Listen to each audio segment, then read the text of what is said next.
Magandang hapon, ngayon pa'y araw ng Lunes, July 15, 2024. Update po muli sa lagay ng panahon. Lumakas at isinangganap na bagyo ang binabantayang low pressure area sa labas ng Philippine Area of Responsibility ayon sa Pag-asa.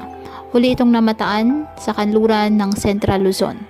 Taglay ang lakas ng hangin na 45 km per hour malapit sa gitna at pagbugsong aabot sa 55 km per hour habang kumikilos sa direksyong pakanluran, hilagang kanluran sa bilis na 25 km per hour.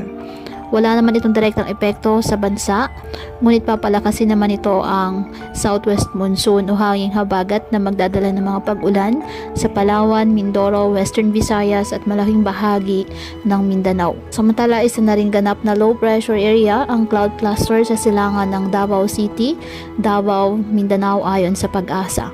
Posible ito na maging bagyo bago tumawid sa Eastern Visayas at Bicol region sa mga susunod na araw. Ngayong araw, asahan ang mga pag-ulan sa maraming bahagi ng bansa na dulot po ng habagat na kung saan pinalakas rin po ng bagyong nasa labas ng Philippine Area of Responsibility kasabay ng mga localized thunderstorms.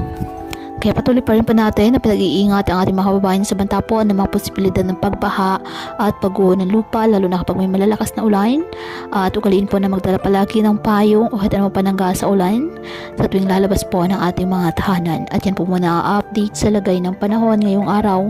Muli patuloy po tayo na mag-ingat at palaging tandaan, God loves you. Stay safe and God bless.